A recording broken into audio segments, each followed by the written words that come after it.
ప్రార్థన చేసుకుందామండి. ఆరాధనకు మనము వాక్యాన్ని దగ్గరికి వెళ్ళే ముందు ప్రార్థన చేసుకుందాం.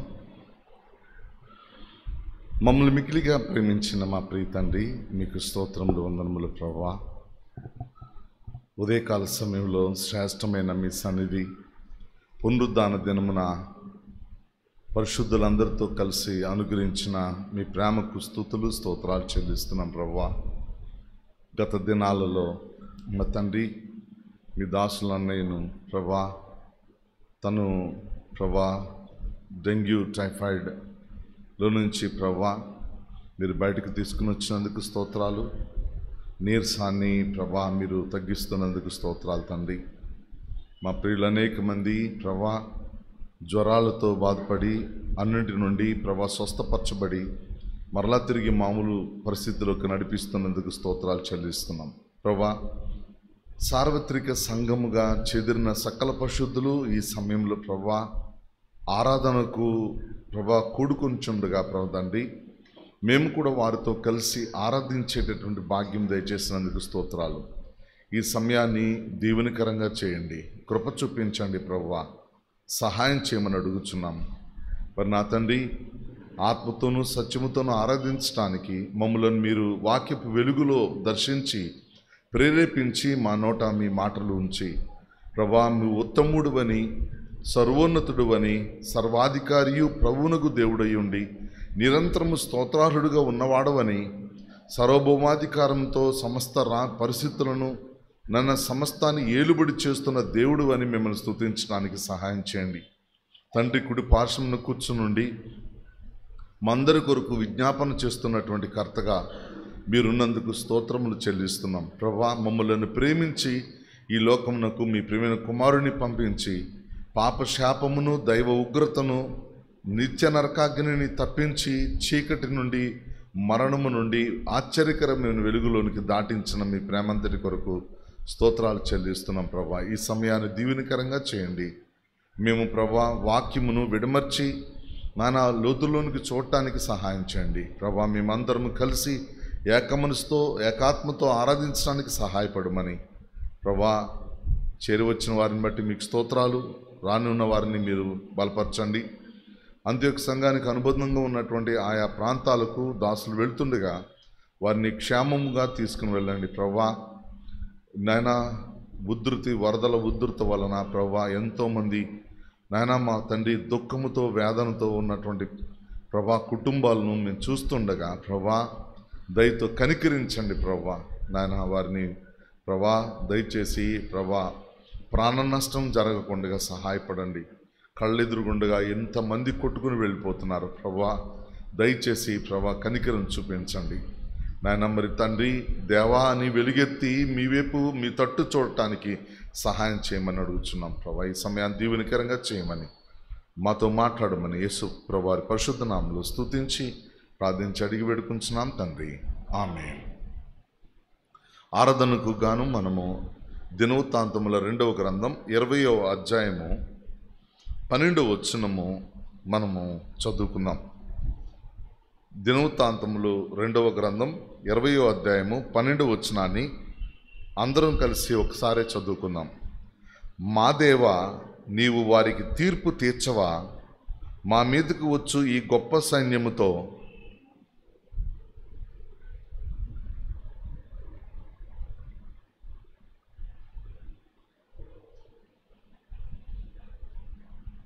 మరలా చదువుదాం, అందరం కలిసి చదువుదాం. దినవృత్తాంతముల 2వ గ్రంథం 20వ అధ్యాయము 12వ వచనం. మా దేవా, నీవు వారికి తీర్పు తీర్చవా? మా మీదికి వచ్చు ఈ గొప్ప సైన్యముతో యుద్ధము చేయుటకును మాకు శక్తి చాలదు, ఏమి చేయుటకును మాకు తోచదు, నీవే మా దిక్కు అని ప్రార్థన చేసెను.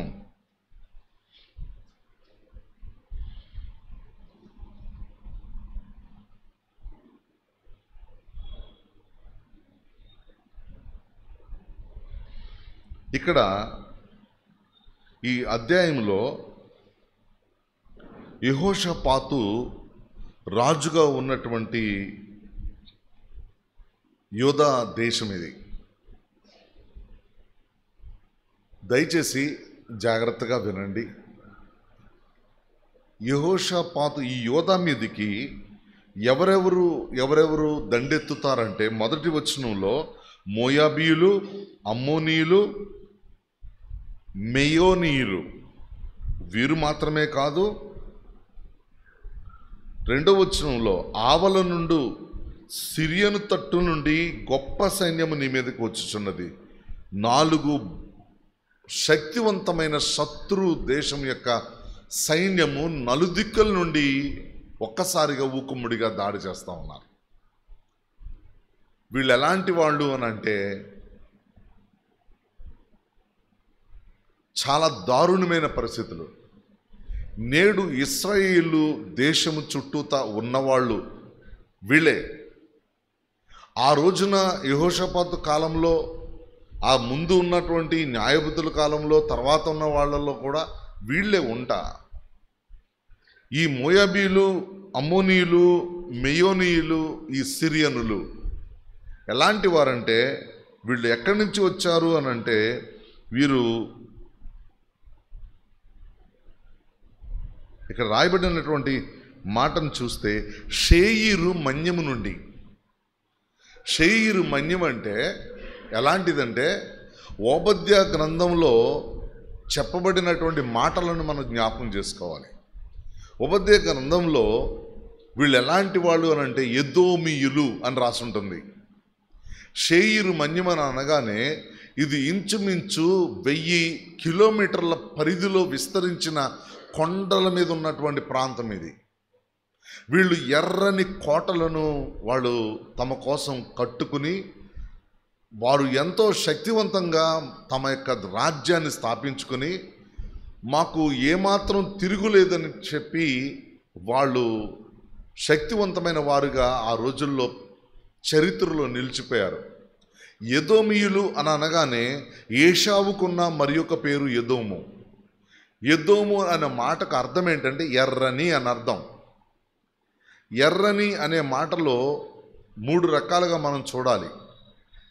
వాళ్ళు చర్మము రంగు ఎరుపు, ఎర్రని చిక్కుడుకాయల కూర కోసం అమ్ముడయ్యాడు, ఎర్రని ఆ యొక్క పర్వత శ్రేణుల మధ్య వాళ్ళు నివాసాలను ఏర్పాటు చేసుకున్నారు. వీళ్ళు షెయీరు మన్యము నుండి వచ్చినటువంటి ఈ ఎదోమీయులు, ఈ సిరియనులు ఇలాంటి పరిస్థితి గుండగా వస్తుండగా వీళ్ళకి ఎలా ఉంటుంది, యెహోషాపాతుకి ఎలా ఉంటుంది అని అంటే, వెంటనే యెహోషాపాతు భయపడి అని రాయబడి ఉంది. భయపడి యెహోవా యొద్ద విచారణ చేయుటకు మనస్సు నిలుపుకొని యోధా అంతటా ఉపవాస దినము ఆచరించవలనని ప్రకటించాడు. యెహోషాపాతు జనుల మధ్యలో నిలబడి మాట్లాడుతున్నటువంటి మాటలు ఏంటంటే, అక్కడ తాను ప్రార్థన చేయటం ఆరంభిస్తాడు. మా పితరుల దేవ యెహోవా, ఆకాశమందు దేవుడవై ఉన్నావు అని ఆయన గత దినాలలో, గత తరాలలో దేవుడు అబ్రహాము, ఇస్సాకు, యాకోబులకు ఎలా దేవుడై ఉన్నాడో, ఆయన ఎలా నడిపించాడో, ఈ యొక్క ఎడారి గుండా ఎలా ప్రవేశింప చేశాడో, ఆయన ఐగుప్తు నుంచి ఎలా ఆయన విడుదల విమోచనను దయచేశాడో, వీటన్నిటినీ కూడా జ్ఞాపకం చేసుకుంటూ ప్రార్థన చేస్తున్నాడు. ఇప్పుడు వీళ్ళు వచ్చి దాడి చేయటానికి వీరందరూ మూకుమ్ముడిగా 4 దిక్కుల నుంచి వచ్చేసినప్పుడు ఎలా ఉందంటే, 8వ వచనంలో మనం ఒక మాట కనపడుతుంది. కీడైనను, యుద్ధమైనను, తీర్పైనను, తెగులైనను, కరువైనను మా మీదకి వచ్చినప్పుడు మేము ఈ మందిరం ఎదుటను నీ ఎదుట నిలబడి మా శ్రమలో నీకు మొరపెట్టాము. 4 వైపుల నుంచి శత్రువులు దాడి చేస్తున్నటువంటి పరిస్థితుల్లో మనం చేస్తున్న పని ఏంటంటే, కొండల తట్టు కన్నులెత్తుచున్నాను, నాకు సహాయం ఎక్కడి నుంచి వచ్చును? ఎటువైపు కన్నులెత్తి మొరపెడుతున్నారు అని అంటే, జీవం గల దేవుని వైపు మొరపెడుతూ ఉన్నారు. మన చేతిలో ఆయుధాలు లేవు, శత్రువులను ఎదుర్కొనేటంత శక్తి సామర్థ్యాలు లేవు. అంత మాత్రమే కాదు, వాళ్ళకున్నటువంటి ఆ యొక్క ఎత్తైన ఆ యొక్క ఎత్తు, ఆ తర్వాత లావు, ఇలా చూసుకుంటే వాళ్ళు శారీరక రీతిలో శక్తివంతులు. వాళ్ళు చెప్పాలి అనంటే జైగాంటిక్ పర్సనాలిటీస్ అంటారు వాళ్ళని. ఇలాంటి వారు ఎదుర్కోవటానికి మా దగ్గర శక్తి సరిపోదు.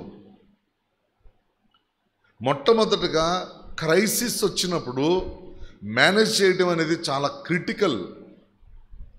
విపత్కరమైన పరిస్థితులు ఎదురైనప్పుడు మనము చేయగలిగిన పరిస్థితి ఏంటి అనంటే, మా దిక్కు ఎవరై ఉన్నారో, మన దిక్కు ఎవరై ఉన్నారో ఆయన తట్టు మనం ముఖము తిప్పుకుంటాం. ఇక్కడ వీరు చేస్తున్నటువంటి పని కూడా అంతే. కాబట్టి కనులెత్తి చూచినప్పుడు ఎటువైపుగా వారికి సహాయం దొరుకుతుంది అని చూస్తే, అక్కడ యెరూషలేము జనుల మధ్య సమాజముగా కూడి తను దేవునికి ప్రార్థన చేస్తూ ఉన్నాడు. గత కాలంలో నువ్వేం చేశావంటే అని దేవునికి జ్ఞాపకం చేస్తూ ఉన్నాడు. నువ్వు ఇలాంటి పరిస్థితుల్లో నువ్వు ఇలా చేశావు, నువ్వు ఎటువంటి వాడవనంటే మాట తప్పని దేవుడవు, నిబంధనను నెరవేర్చేటటువంటి దేవుడవు, మాట ఇచ్చి నిలబెట్టుకునేటటువంటి దేవుడవు, పక్షపాతివి కానే కాదు, భూలోక న్యాయాధిపతివి. మా పట్ల నువ్వు చేయగలిగినది ఎప్పుడు ఎలా చేశావో ఇప్పుడు కూడా అలాగే చెయ్యి. మాకు యుద్ధం వచ్చింది, ఇప్పుడు మాకు శ్రమ సంభవింపబోతుంది, కాబట్టి మేము మీ యొక్క దేవాలయం ఎదురుగుండగా నిలబడి మేము ప్రార్థన చేస్తూ ఉన్నాం. ముఖ్యంగా నీవు ఆలకించి మమ్ము రక్షించుదు అనుకుని ఇక్కడికి వచ్చాం. మేము రాజు మాట్లాడుతున్న మాటలో ఎలాంటి మాటలు మాట్లాడితే, రాజు పిరికోడయా, శక్తి లేదు, సింహాసనం మీద కూర్చుంటాడు కానీ ఒట్టి పేపర్ మీద పుల్లు లాంటి వాడు అని రకరకాలుగా మనం మాట్లాడుకోవచ్చు. కానీ ఇక్కడ పరిస్థితులు ఎలా ఉన్నాయి అనంటే, జీవం గల దేవుని ఎదుట ఎవరైనా నిరుత్తరులే. We are zero in front of God. ఈ భూలోకంలో ఎంత పరపతి శక్తి ఎంతటి వారువైనా సరే దేవుని ఎదుట మనందరము నిరుత్తరులము, శక్తిహీనులము, ఏమీ లేని వారము, ఒట్టి వారము. ఇక్కడ 19వ అధ్యాయము 11వ వచనంలో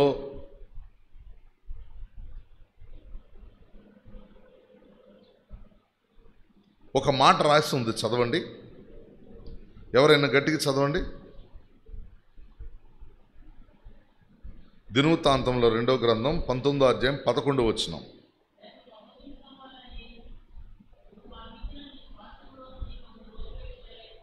కాదు నాన్న,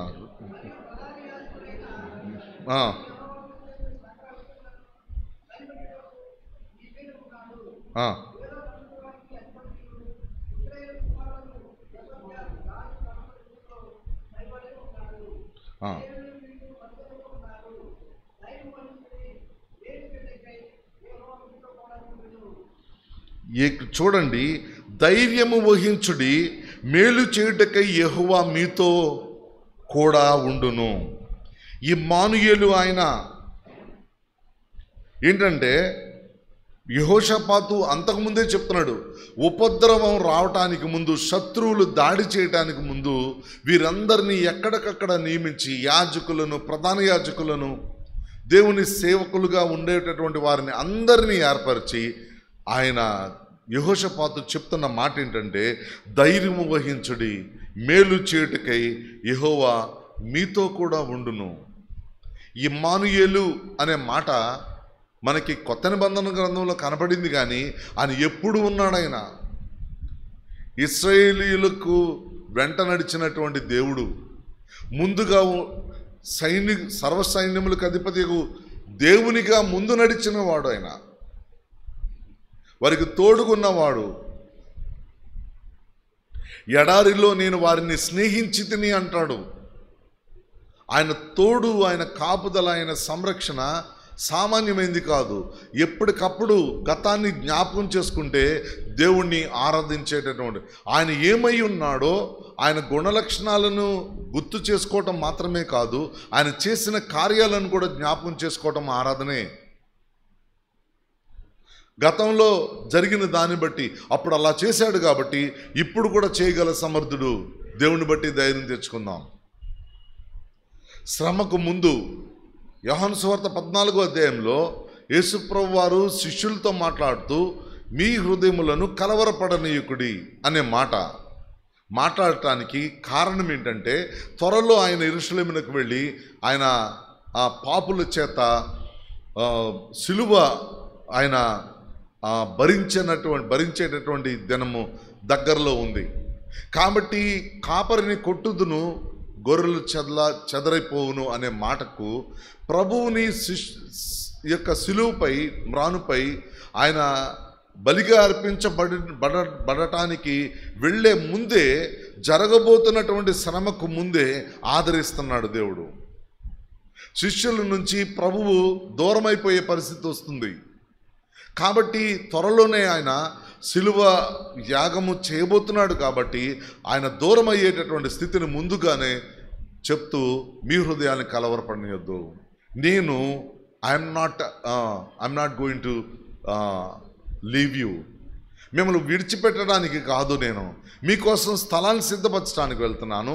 స్థలాన్ని సిద్ధపరిచిన ఎడల నాతో మీరు ఉండులాగున మరలా వచ్చి తీసుకెళ్తానని చెప్పినట్టే యెహోషాపాతు శ్రమ కలగటానికి ముందు మాట్లాడుతున్నాడు. ధైర్యం ఊహించుడి, యెహోవా మేలు చేయుటకై యెహోవా మీతో కూడా ఉండును. ఇది జరిగిన తరువాత అని 20వ వచనం రాయబడి ఉంటుంది. ఇది అయిన తరువాత అని 20వ అధ్యాయము 1వ వచనం రాయబడి ఉంటుంది. ధైర్యం తెచ్చుకోండి, దేవుడు మీతో కూడా ఉన్నాడు, మేలు చేయటానికి మీతో కూడా ఉన్నాడు, నిబంధనను నెరవేర్చే దేవుడు మీతోటి ఉన్నాడు, సమయోచితమైన సహాయం చేయడానికి దేవుడు మీతోటి ఉన్నాడు, అన్ని పరిస్థితులకు చాలిన దేవుడు మీతోటి ఉన్నాడు. ఎలాంటి పరిస్థితి అయినా సరే. అందుకనే పౌలు గారు మాట్లాడుతున్నది, ఉపద్రవమైన ఇంకా ఎలాంటివైనా సరే క్రీస్తు ప్రేమ నుండి నన్ను ఎడబాపేటివి లేవు అంటానికి కారణమదే. ఆయన నాతోటే ఉన్నాడు, నేను ఆయనతోటే ఉన్నాను. మా మధ్యలో ఉన్నటువంటి బైండింగ్ ఫోర్స్ ఏంటంటే ఆయన కృప, ఆయన ప్రేమ, నేను ఆయన పట్ల కలిగి ఉన్నటువంటి అచంచలమైన విశ్వాసము, నిరీక్షణ. ఏ దమస్కు మార్గంలో నన్ను పట్టుకున్నాడో దేవుడు, అప్పటి నుండి ఇప్పటి వరకు నన్ను విడిచిపెట్టలేదు. ఆయన నాకు సహవాసం ఇస్తూనే వచ్చాడు. ఆయన మాట చొప్పున నేను జీవించడానికి కృప చూపుతున్నాడు అని పౌలు గారు ఆరాధించారు. ఇక్కడ మనకి శ్రమలు సంభవించటానికి ముందు దేవుడు ఇచ్చేటటువంటి ఆదరణ ఇక్కడ మనం చూస్తే చాలా సంతోషం అనిపిస్తుంది. యెహోషాపాతు అలాగే చెప్తా ఉన్నాడు. ఇక్కడ 15వ వచనంలో చూస్తే, దినవృత్తాంతంలో 2వ గ్రంథం 20వ అధ్యాయం 15వ వచనం చూసినప్పుడు చదవండి. యెరూషలేము కాపురస్తులారా, యెహోషాపాతు రాజా యహజీయేలు అనేటటువంటి లేవీయుడికి దేవుని యొక్క ఆత్మ ఆయన మీదకి రాగా మాట్లాడుతున్న మాట దేవుడు చెప్తా ఉన్నాడు. యోధావారులారా, యెరూషలేము కాపురస్తులారా, యెహోషాపాతు రాజా మీరందరూ ఆలకించుడి. యెహోవా సెలవిచ్చినదేమనగా, ఈ గొప్ప సైన్యమునకు మీరు భయపడకుడి, జడియకుడి. ఈ యుద్ధము మీరు కాదు, దేవుడే జరిగించును. ఈ యుద్ధము మీరు కాదు, యెహోవాయే జరిగించును. Some of the things happening in our life, కొన్ని విషయాలు, కొన్ని సందర్భాల్లో మన జీవితంలో జరిగిన సంఘటనలు చూస్తే very very critical, typical issues జరుగుతాయి. ఎవరింటిలోనూ జరగవు, అవే జరుగుతాయి, మనకే జరుగుతాయి. వాటికి దిక్కు ఏముండదు, ఏం చెయ్యాలో అర్థం కాదు. అన్యమనస్కంగా మారిపోతాం, నిరాశపడిపోతాం, కురింగిపోతాం. ఈ పరిస్థితులు ఎలా తప్పించుకోవాలి అని చూస్తే మార్గం ఎక్కడా కనపడదు, దారి కనపడదు, చిమ్మ చీకటి చుట్టుముట్టినట్టుండి కొంచెం కూడా కాంతి మన మీద పడదు. కృంగుదలలో ఉండిపోయే పరిస్థితులు ఏర్పడతాయి. దేవుడు సమస్తమును చూచుచున్న దేవుడు. మీరు కాదు, యెహోవాయే ఈ యుద్ధం జరిగించును. 17వ వచనంలో మాట్లాడతాడు చూడండి, చదవండి. ఈ యుద్ధములో మీరు పోట్లాడవలసిన నిమిత్తము లేదు. యూదా వారలారా, యెరూషలేము వారలారా, మీరు యుద్ధ పంక్తులు తీర్చి నిలబడి మీతో కూడా నున్న యెహోవా దయచేయు రక్షణను మీరు చూచెదరు. భయపడకుడి, జడియకుడి, రేపు వారి మీదకి పోవుడి, యెహోవా మీతో కూడా ఉండును. ఇక్కడ ఏంటంటే పంక్తులుగా మీరు కూర్చోండి, నిలబడండి, పంక్తులుగా మీరు తీర్చుకుని నిలబడండి.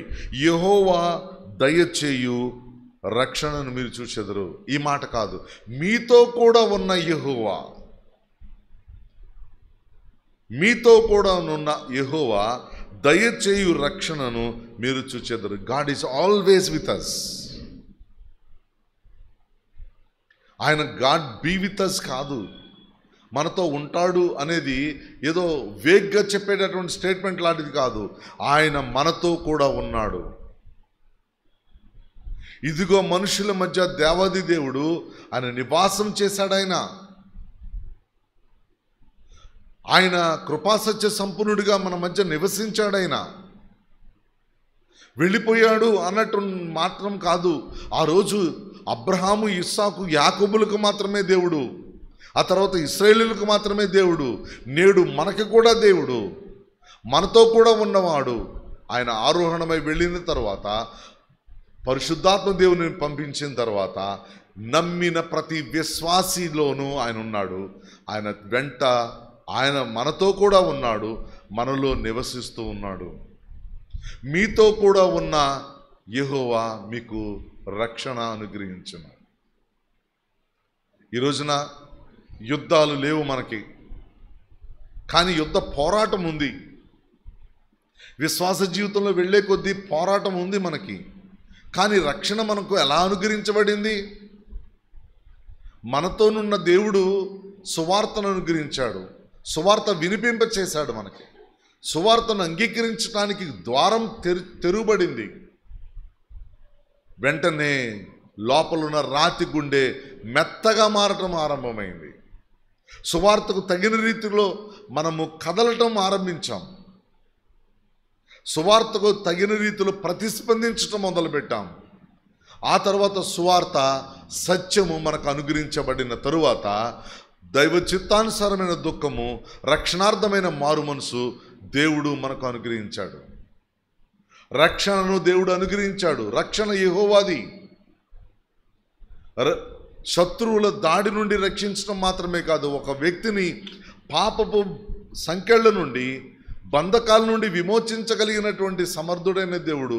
ఒక వ్యక్తి పోరాటం చేస్తున్నప్పుడు ఆ పోరాటంలో జయమి అనుగ్రహించాడని చెప్పి ఇక్కడ మనం యూదా ప్రజల మీదకి వచ్చిన 4 శత్రువుల నుంచి మనకు జయమిచ్చిన దేవుడిని చూస్తాం. ఇక్కడ మనకు అదే దేవుడు విమోచనను, విడుదలను దయచేశాడు. ఏ విధంగానంటే ఆయన మనకు అనుగ్రహించినటువంటి, ఇప్పుడు ఇక్కడ ఈ యుద్ధంలో ఎలా వారికి మేలు కలిగిందో అన్నిటినీ మనం చూస్తాం. యుద్ధం తర్వాత ఎలా ఉన్నది అనంటే, వాళ్ళు ఎన్నో విస్తారంగా దోపుడు సొమ్ము తెచ్చుకున్నారు. దోపుడు సొమ్మును విస్తారంగా తెచ్చుకున్నారు వీళ్ళు. మనకు దేవుడు సమాధానం అనే ఆస్తిని ఇచ్చాడు.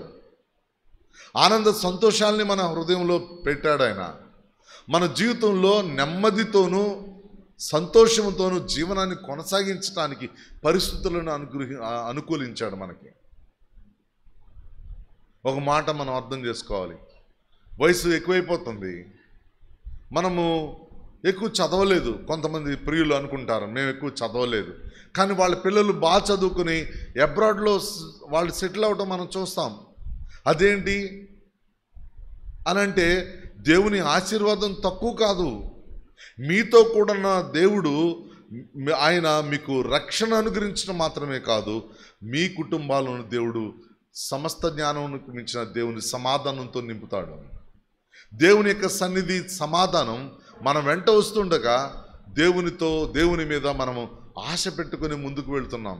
మన ధైర్యము ఆయనే, మన బలము ఆయనే, మన పరాక్రమము కూడా ఆయనే. కాబట్టి మనం చూస్తే ఇక్కడ నిలువబడి యెహోవా దయచేయు రక్షణను మీరు చూచెదరు. ప్రభు అంటారు 28వ అధ్యాయం మత్తయి సువార్త 18వ వచనంలో, భూమి మీద నాకు సర్వాధికారము ఇయ్యబడి ఉన్నది అని అంటాడు. ఆయన సర్వాధికారి అయినటువంటి దేవుడై ఉన్నాడు ప్రభువు, మన రక్షకుడు అయినటువంటి యేసుక్రీస్తు ప్రభువారు. ఆయన మనకు అనుగ్రహించినటువంటి ఈ స్వాస్థ్యము సామాన్యమైనది కాదు. మనతో ఉంటూ మనలను నడిపిస్తున్నటువంటి దేవుడిగా మనకున్నాడు. ఈ దినాన చూసినప్పుడు మరి లోకస్తులు ఏమి నమ్ముకున్నారు? ఈ సిరియనులు, మెయోనీయులు, మోయాబీయులు, అమ్మోనీయులు, వీళ్ళు ఎవరిని నమ్ముకున్నారు? వీళ్ళు బలాత్కారమును కృత్రిమమును నమ్ముకున్నారంట. యెషయా గ్రంథము 30వ అధ్యాయము 12వ వచనాన్ని చదువుదాం. 30:12 నేను చదువుతాను, వినండి. అందుచేతను ఇశ్రాయేలు యొక్క పరిశుద్ధ దేవుడు ఇలాగు సెలవిచ్చుచున్నాడు, మీరు ఈ వాక్యము వద్దని త్రోసివేసి బలాత్కారమును కృత్రిమమును నమ్ముకొని అట్టి వాటిని ఆధారము చేసుకొంటిరి. జీవము గల దేవుని లేఖనాలను విడిచిపెట్టిన వారిని గురించి, అలాగే లోకము దేని మీద ఆనుకుని ఉంటుందో ఆధారపడుతుందో వారి గురించి మాట్లాడుతున్నాడు. దేని మీద అన్నాడంటే బలాత్కారమును నమ్ముకున్నారంట. న్యాచురాలిటీ బదులు ఆర్టిఫిషియాలిటీ, కృత్రిమత్వాన్ని, మనుషులు కల్పించిన పద్ధతులు. కృత్రిమత్వం అంటే ఏంటంటే మనుషులు కల్పించిన పద్ధతులు. దైవోపదేశములని బోధించే వారి మాటల చొప్పున బ్రతికే వాళ్ళు ఎప్పుడు కూడా నామకార్థము ఆ కృత్రిమత్వంలోనే ఉంటారు వాళ్ళు. మన జీవితాలు అలాంటివి కావు. జీవం గల దేవుణ్ణి నమ్ముకున్నాం. ఈయన మనుషులు మిగతా వాళ్ళు ఎవరెవరిని కొలుస్తున్నారో, ఎవరెవరిని వాళ్ళు ఆరాధిస్తున్నారో అలాంటి దేవుడు ఎటువంటి పరిస్థితుల్లోనూ కాదు. ఈయన దేవానగానే నేనున్నానని మాట్లాడేటటువంటి దేవుడు. వెంటనే జవాబిచ్చాడు ఇక్కడ యెహోషాపాతుకి. ఎంత చక్కగా ఇచ్చాడు అనంటే, ఈయన యెహజీయేలు అనేటటువంటి ఆయనకి ప్రవచనం అనుగ్రహించాడు, ప్రత్యక్షతను అనుగ్రహించాడు. మాట్లాడుతున్నాడు, భయపడకుడి, జడియకుడి, ఈ యుద్ధము మీరు కాదు దేవుడే జరిగించును. మన జీవన పోరాటంలో, ఈ జీవిత యాత్రలో వీఆర్ సోజర్నర్స్. భూమి మీద నుండి పరలోకానికి ప్రయాణం చేస్తున్నటువంటి యాత్రికులము. మనం ఉనికి పట్టుకు వెళ్తున్నాం. మనం ఎక్కడ వారము కాదు. ఈ ప్రయాణంలో ఎన్ని ఎదురవుతాయి, ఎన్ని పరిస్థితులు ఎదురవుతాయి. నిజం చెప్పాలి అనంటే మన జీవితాలలో దేవుడే గనక లేకపోతే ఈ రోజున మనం ఎలా ఉండేవాళ్ళమో, దేవుడే తన కృప చూపకపోతే ఎలా ఉండేవారమో, మన కుటుంబ జీవితాలు ఎలా ఉండేవో. కీర్తనల గ్రంథంలో మరి ఇలాంటి దేవుణ్ణి ఆశ్రయించిన పరిస్థితిని గురించి కీర్తనకారుడు అంటాడు. చూడండి, 118వ కీర్తన 8-9 వచనాలు. 8-9 వచనాలు. మనుష్యులను నమ్ముకొనుట కంటే యెహోవాను ఆశ్రయించుట మేలు. రాజులను నమ్ముకొనుట కంటే యెహోవాను ఆశ్రయించుట మేలు. ఇక్కడ మనము నమ్ముకొన్నది ఎవరి మీద అనంటే మనకు ఎదురుగుండగా కనపడేటటువంటి వ్యక్తులను నమ్ముకునేటటువంటి లోకస్తుల్లాగా కాదు. ఈయన నమ్ముకొనదగిన దేవుడు, ఆధారపడినదగిన దేవుడు, ఆశ్రయమై ఉన్న దేవుడు. కష్టకాలంలో ఆయన తట్టు తేరి చూచినప్పుడు మన తట్టు చూచే దేవుడు. నోరు విప్పి దేవా అని పలకగానే ఇంకెవరు పలకరు. తండ్రి, పరలోకమందున్న ఆసీనుడైన తండ్రి అనగానే ఆయన మాత్రమే జవాబిస్తాడు. ఇంకెవరు మనుషులు జవాబు ఎవరు? ఆయన ఏమై ఉన్నాడో ఆయనను మనము అర్థం చేసుకోవాలి. కాబట్టి శ్రమలో ఆయనకు మొరపెట్టినప్పుడు ఆలకించి రక్షించుమని ప్రార్థన చేస్తూ ఉన్నాడు యెహోషాపాతు. 8వ వచనంలో, శ్రమలో నువ్వు ఆదుకుంటావు కాబట్టి నిన్ను వేడుకుంటున్నామని. ఇక్కడ చూస్తే ఆఖరికి జరిగినటువంటి విషయం ఏంటంటే, ఇప్పుడు యెహోషాపాతు తన ఎదురుగుండగా ఉన్నటువంటి సర్వ సమాజంతో మాట్లాడుతున్నాడు. 20వ వచనంలో చదువుతాను. యెహోషాపాతు నిలబడి, యూదావారులారా, యెరూషలేము కాపురస్తులారా, నా మాట వినుడి, మీ దేవుడైన యెహోవాను నమ్ముకొనుడి, అప్పుడు మీరు స్థిరపరచబడుదురు. ఆయన ప్రవక్తలను నమ్ముకొనుడి, అప్పుడు మీరు కృతార్థులగుదురని చెప్పాను.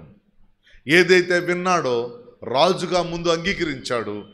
యెహెజ్కేలు చెప్పినటువంటి ప్రవచనాన్ని అంగీకరించినటువంటి ఈ యొక్క యెహోషాపాతు ప్రజలందరినీ కూడా బలపరిచాడు. అదే దేవుణ్ణి నమ్ముకుందాం, అదే దేవుని మీద ఆధారపడదాం. ఇప్పుడు దేవుడు కాదు ఆయన, ఎప్పటి నుండో ఆ దేవుడు మరలా తిరిగి మనకు సహాయం చేయడానికి సిద్ధంగా ఉన్నాడు. ప్రార్థనకు జవాబు వెంటనే అనుగ్రహించాడు. ఇదే పరిస్థితిలో మనం సౌలు గారిని తీసుకుంటే, ఫిలిస్తీన్ల దండు పేటలో ఉండే ఈయన ప్రవక్త అయినటువంటి సమూయేలు వచ్చి బలి అర్పించటానికి ముందే రావట్లేదని తనంతట తాను బలి అర్పిస్తాడు. దేవుని మాటను తృణీకరించినట్టే, లేఖనాన్ని తృణీకరించినట్టే, దేవుడు చెప్పిన విధానాన్ని తిరస్కరించినట్టే లెక్క. దేవుడు అతన్ని తిరస్కరించాడు. సదాకాలం రాజుగా నిన్ను ఏర్పరచుకున్నాను కానీ దేవుని చిత్తానుసారుడైన మనుషుని దేవుడు కనుగొన్నాడని సమూయేలు ఆ యొక్క సౌలుతో చెప్తాడు. ఎంత పేటలో వీళ్ళు దాడి చేయడానికి సిద్ధంగా ఉన్నా సరే దేవుణ్ణి మనము ఆధారపడి ఆయనకు ప్రార్థించి ఆయన సహాయం కొరకు ఎదురు చూసినప్పుడు ఎప్పుడైనా అంతే. ఎన్నో అనుభవాలు మన జీవితాల్లో, ఈ భూ సంబంధమైన అనుభవాలు ఇవన్నీ, కానీ ఆత్మ సంబంధమైన అనుభవాలు కూడా చాలా ఉన్నాయి. కృంగిపోయి నిరాశలో ఉండిపోయి ఈ బ్రతుకింతే అనే పరిస్థితి కొన్ని సందర్భాలలో ఎలా ఉంటుందంటే, ఒట్టిపోయిన తనము, నీరు కారిపోయినట్టుగా ఉన్నటువంటి పరిస్థితుల్లో చిన్న వాక్యం ద్వారా మనుషులు ఎవ్వరు మాట్లాడినా లేవనెత్తబడం, మనుషులు ఎవ్వరు మనతో మాట్లాడినా మనకేమనిపించదు. కానీ దేవుని మాట మళ్ళా బలపరిచి మళ్ళా లేవనెత్తబడి అంతరంగంలో ఆత్మను దేవుడు నింపటం మాత్రమే కాదు, ఆత్మ సంబంధమైన విషయాలలో దేవుడు మనల్ని బలపరచడం మాత్రమే కాదు, మన ధైర్యము, మన బలము ఆయనే ఉన్నాడు అనే విషయాన్ని దేవుడు జ్ఞాపకం చేస్తాడు. కాబట్టి ఇక్కడ ఏం చేశారు అనంటే, మొట్టమొదటిగా యెహెజ్కేలు తన యొక్క ప్రవచనాన్ని చెప్పగానే ఇక్కడ జరిగినది ఏంటంటే 18వ వచనంలో, అప్పుడు యెహోషాపాతు సాష్టాంగ నమస్కారం చేశాను. ఎవరికి? యెహెజ్కేలు కాదు, దేవునికి ఆరాధన అర్పించాడు. మనసారా తనకు పూర్తిగా ఆపాదమస్తకం దేవుని ఎదుట సాగిలపడ్డాడు. మనం సాగిలపడటం అనేది లేదు. మనము ఎలా మోకరించి పొరులు అని పూర్తిగా నేలకు మన బాడీని అలా పెట్టి ఇలా చేతులు జోడించి మనం అలా చేయలేం. దేవుడు అలా చెయ్యాలని కూడా అనుకోలేదు. తన మనసుకు అందరి ఎదురు ఉండగా చక్రవర్తి, అది రాజు అయి ఉన్నటువంటి యెహోషాపాతు దేవునికి ఆరాధన అర్పించడానికి సిగ్గుపడకుండా అందరి ఎదుట అలా చేసినప్పుడు మరి సామాన్యమైన ప్రజలు ఇంకెలా ఉండుంటారు? ఎలుగెత్తి దేవుణ్ణి స్తుతులు చెల్లించారు. చూడండి 19వ వచనం చూడండి. కహతీయులు సంతతి వారును కోరహీయుల సంతతి వారునకు లేవీయులు నిలువబడి గొప్ప శబ్దముతో ఇశ్రాయేలీయుల దేవుడైన యెహోవాను స్తుతించిరి. లేవీలు స్తుతులు చెల్లిస్తున్నప్పుడు మిగతా వాళ్ళు నోరు మూసుకుని ఉంటారా? నో. ఏక మనసు ఏకాత్మ కలిగినటువంటి ఆ సందర్భం, దేవుడు పరిస్థితులను తన చేతుల్లో తీసుకున్న సమయం, ఆయన ఉన్నాడు అని తను తాను కనపరుచుకున్న సమయం అది.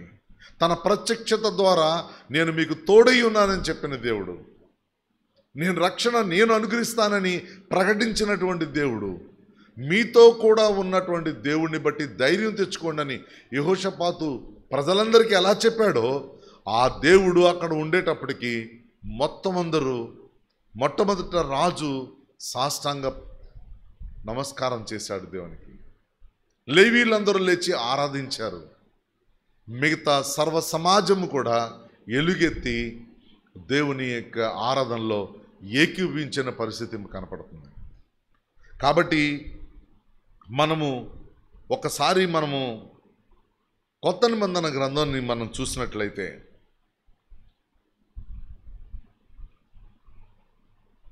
యేసుప్రభువు వారు మనకి ఎలా తోడై ఉన్నాడు.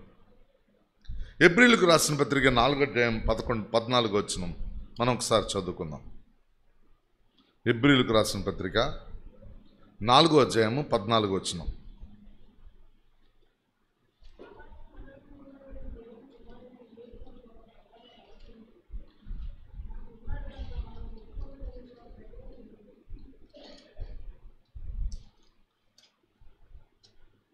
ఆకాశమండలము గుండా వెళ్ళిన దేవుని కుమారుడైన యేసు అను గొప్ప ప్రధాన యాజకుడు మనకు ఉన్నాడు గనుక మనము ఒప్పుకొనిన దానిని గట్టిగా చేపట్టుదము.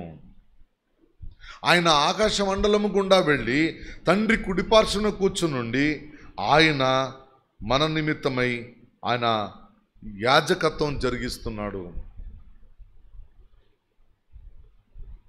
కాబట్టి ఇక్కడ ఏమంటున్నాడో చూడండి, 16వ వచనంలో 15వ వచనంలో, మన ప్రధాన యాజకుడు మన బలహీనతల యందు మనతో సహానుభవం లేనివాడు కాడు గాని సమస్త విషయములలోనూ మన వలనే శోధింపబడినను ఆయన పాపము వాడుగా ఉండెను.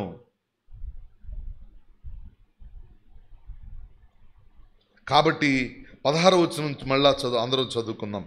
గనుక మనం కనికరింపబడి సమయోచితమైన సహాయం కొరకు కృప పొందునట్లు ధైర్యముతో కృపాసనమునొద్దకు చేరుదము. మన ఎదురు ఉండగా యెరూషలేం దేవాలయము లేదు, మనము ఇశ్రాయేలీయులం కాము. మన చుట్టూతా అమ్మోనీయులు, మోయాబీలు, మెయోనీయులు, సిరియన్లు లేరు. కానీ మనకు దేవుడున్నాడు.